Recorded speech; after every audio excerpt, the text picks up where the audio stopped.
بسم اللہ الرحمن الرحیم الحمد للہ رب العالمین الرحمن الرحیم مالک یوم الدین ارسل رسولہ رحمۃ للعالمین۔ آج 17 رمضان المبارک ہے اور اصولی طور پر 17 رمضان المبارک کو غزوہ بدر کا تذکرہ ہونا چاہیے، لیکن صورتحال کی ترتیب جو ہے اس کے مطابق ہم قرآن مجید کے 17ویں پارے کا خلاصہ جو ہے وہ آج پڑھیں گے۔ یہ 17واں پارہ 2 سورہ مبارکہ پر مشتمل ہے۔ سب سے پہلے سورۃ الانبیاء اور دوسری ہے سورۃ الحج۔ سورۃ الانبیاء کو سورۃ الانبیاء کیوں کہا جاتا ہے؟ اس لیے کہ اس میں کافی سارے انبیاء کا ذکر ہے۔ مکی زندگی کے درمیانی دور میں یہ نازل ہوئی، اور اس سورہ مبارکہ میں رب کائنات نے خاص طور پر مشرکین مکہ کی جو زندگی ہے اور پھر اس میں جو ان کے غلط تصورات تھے، نبوت کے بارے میں ان کی جو سوچ تھی، اللہ تعالیٰ کی توحید پر ان کے جو اعتراضات تھے، ان کے جوابات دیے ہیں۔ اس کے ساتھ ساتھ نبی کریم صلی اللہ علیہ وسلم کی دعوت کے حوالے سے جو وہ سازشیں کرتے تھے، رب کائنات نے انہیں اس پر تنبیہ فرمائی۔ تو سب سے پہلے جو پہلی آیت مبارکہ میں پہلی آیت مبارکہ ہے، اللہ تعالیٰ اس میں ارشاد فرماتے ہیں کہ اقترب للناس حسابهم وهم فی غفلۃ معرضون۔ تمام لوگوں کو اللہ تعالیٰ نے مخاطب کر کے فرمایا کہ لوگوں کا حساب بہت قریب آ چکا ہے، جب کہ وہ غفلت میں پڑے ہوئے ہیں۔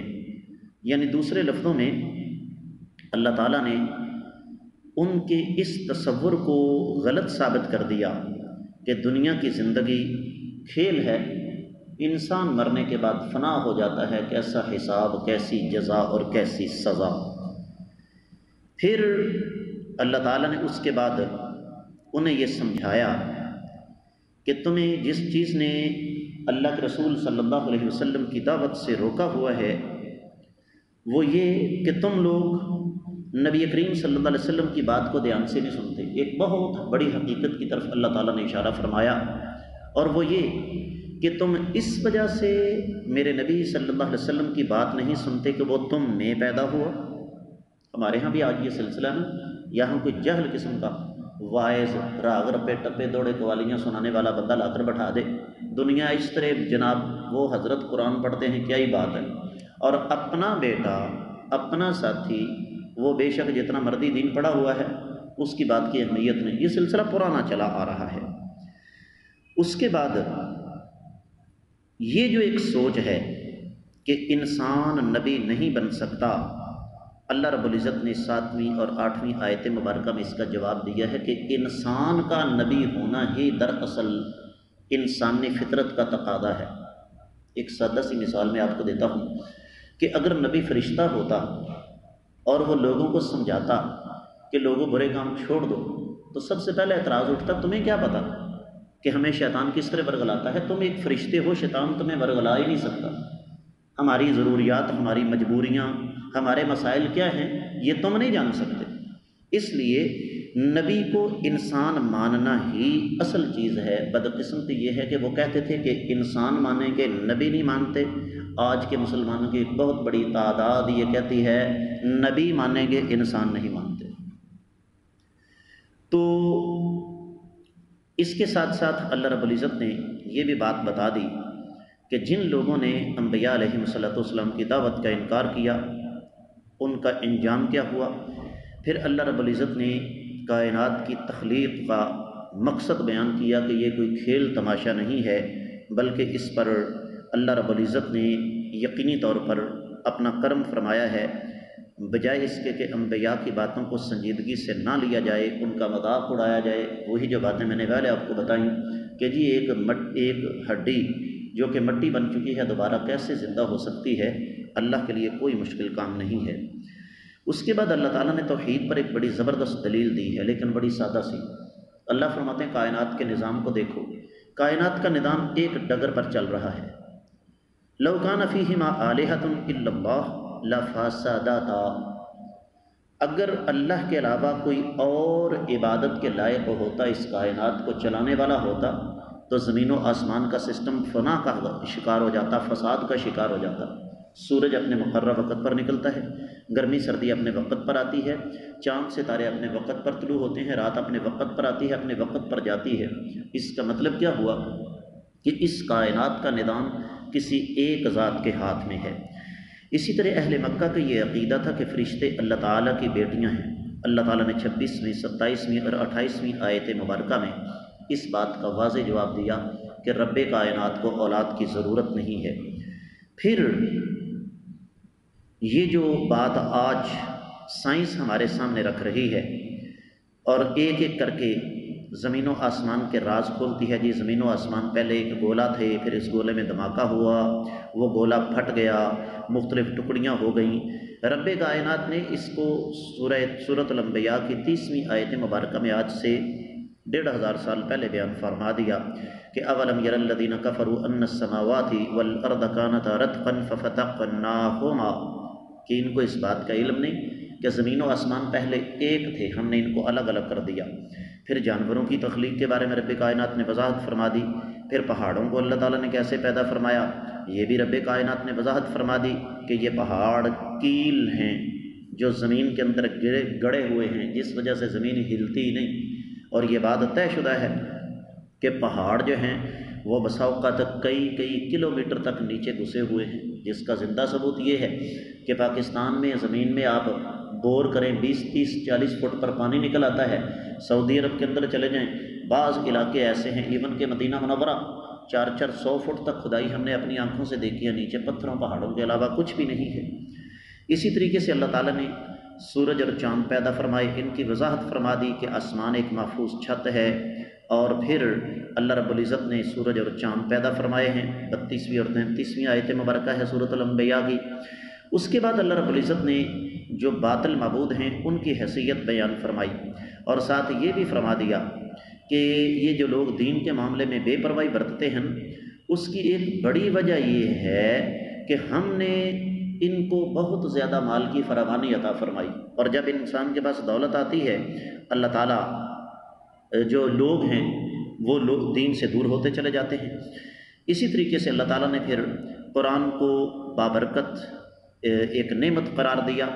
اس کے بعد تذکرہ کیا رب کائنات نے سیدنا ابراہیم علیہ السلام کا کہ یہ عرب جو ہیں وہ سیدنا ابراہیم علیہ السلام کی اولاد ہیں، وہ اس پر فخر کرتے ہیں۔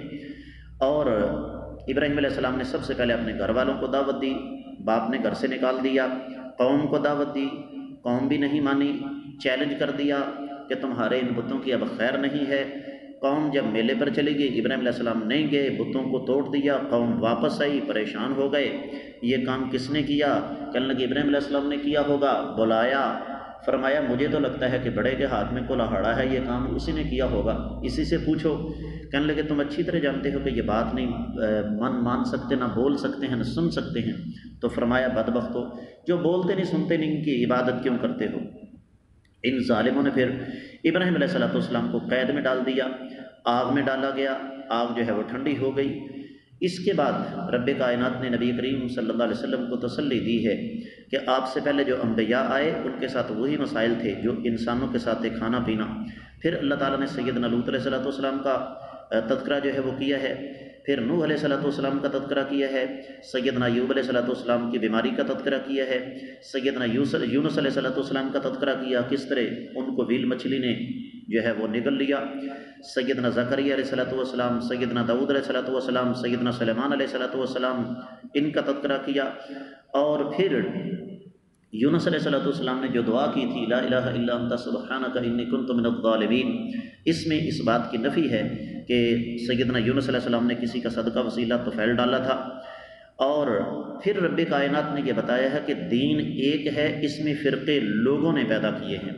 آیت 92-93 میں اللہ تعالیٰ نے اس بات کی وضاحت فرمائی ہے۔ پھر لوگوں کو غفلت سے تنبیہ کرتے ہوئے فرما دیا کہ قیامت بالکل تمہارے قریب ہے، اور جب قیامت آئے گی تو تمہارا حال جو ہے وہ کیا ہوگا۔ تو یہ تھی سورۃ الانبیاء۔ اب آتے ہیں سورۃ الحج کی طرف۔ سورۃ الحج اس کو اہل علم نے 2 حصوں میں تقسیم کیا ہے۔ پہلا حصہ مکہ کے آخری دور میں نازل ہوا، اور آخری حصہ مدینہ کے آغاز میں، مدنی زندگی کے آغاز میں نازل ہوتا ہے، لیکن اس کو مکی صورت ہی کہا جاتا ہے۔ یہ اصل میں بنیادی طور پر سورۃ الانبیاء کا ہی ایک تتمہ ہے، اس کے احکامات کو مکمل کرتی ہے۔ مسلمان مدینہ پہنچ گئے، ایک آزاد فضا میسر آ گئی، تو رب کائنات نے حکم دیا کہ اب تم اپنے اوپر ڈھائے جانے والے ظلموں کا بدلہ لو، ان کے خلاف اللہ کی راہ میں نکلو۔ ابتدا میں اللہ تعالیٰ نے قیامت کا تذکرہ کیا ہے، اور قیامت کا جو سلسلہ ہے اس پر شک کرنے والوں کو رب کائنات نے جھنجھوڑا۔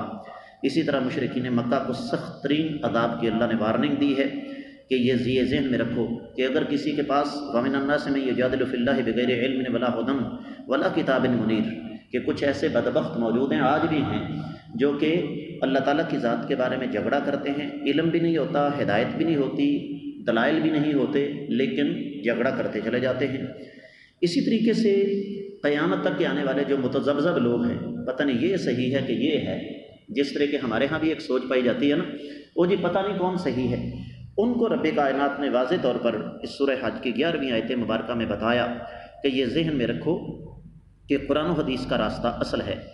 پھر اللہ رب العزت نے یہ بھی سمجھا دیا 18ویں آیت مبارکہ میں کہ ساری کی ساری کائنات اللہ کے سامنے سجدہ کرتی ہے۔ اس کے بعد اللہ نے بیت اللہ کی اہمیت، مسجد حرام کے اندر بے دینی پھیلانے والوں کا خوفناک انجام بیان فرمایا۔ ابراہیم علیہ السلام نے جس انداز سے بیت اللہ کی تعمیر فرمائی اور پھر بیت اللہ کو آباد کیا، یہ اللہ تعالیٰ نے وضاحت فرمائی، اور ساتھ یہ بھی سمجھا دیا کہ بت پرستی جو ہے اس کا دین کے ساتھ، اسلام کے ساتھ کوئی تعلق واسطہ نہیں۔ پھر اللہ رب العزت نے ایک بڑے اہم فریضے کی طرف اشارہ فرمایا، اور وہ ہے قربانی۔ اس کے آداب رب کائنات نے 34ویں، 35ویں، 36ویں سے لے کر 38ویں آیت مبارکہ تک بیان فرمائے۔ پھر مسلمانوں کو حکم دیا کہ تم اپنے دفاع کے لیے ہتھیار اٹھا سکتے ہو، تلوار اٹھا سکتے ہو، اور یہیں سے جہاد کا آغاز ہوا۔ اللہ رب العزت نے اس کے بعد نبی علیہ السلام کو مخاطب کر کے فرمایا 42 سے لے کر 46ویں آیت مبارکہ تک کہ اگر یہ لوگ آپ کو جھٹلاتے ہیں تو یاد رکھیے، ان سے کہہ دیجئے کہ سابقہ قوموں کا انجام دیکھ لو، اور ان کے جو اجڑے ہوئے دیار ہیں وہ تمہاری آنکھوں کے سامنے ہیں، کہیں تمہارا انجام بھی ایسا نہ ہو۔ اسی طریقے سے اللہ تعالیٰ نے پھر ہجرت کرنے والوں کے ساتھ فراخی کا وعدہ فرمایا، ان کے لیے اجر عظیم کا وعدہ فرمایا۔ اختتام پر اللہ رب العزت نے ایک بڑی زبردست مثال دی ہے، ساری کائنات کو مخاطب کر کے کہ اے لوگو، ایک مثال بیان کی جا رہی ہے، جن کو تم اللہ کے مقابلے میں شریک کھڑا کرتے ہو، بڑی توجہ کے ساتھ سمجھنے والی مثال ہے۔ فرمایا یہ سارے کے سارے جمع ہو جائیں تو ایک مکھی بھی پیدا نہیں کر سکتے، اور اگر مکھی ان کے کھانے میں سے کوئی چیز لے کر اڑ جائے تو واپس لینے کی صلاحیت نہیں رکھتے۔ جن سے جا کے تم مانگتے ہو وہ بھی کمزور ہیں، اور تم بذات خود بھی کمزور ہو، مانگنے والا بھی کمزور، اور جس سے مانگا جا رہا ہے وہ بھی کمزور ہے۔ یہ بات عقل کے خلاف ہے۔ مانگنے والے کو کمزور ہونا چاہیے، جس سے مانگا جائے وہ طاقتور ہونا چاہیے، اور وہ اللہ ملک العلم رب الجلال والاکرام ہے۔ ساتھ ہی فرمایا ظالموں، اللہ کی اس طرح قدر کو جس طرح قدر کرنی چاہیے تھی۔ اور اختتام پر اللہ رب العزت نے قریش مکہ سمیت تمام لوگوں کو مخاطب کر کے فرمایا کہ اللہ کے سامنے جھک جاؤ، اللہ کی طرف رجوع کر لو۔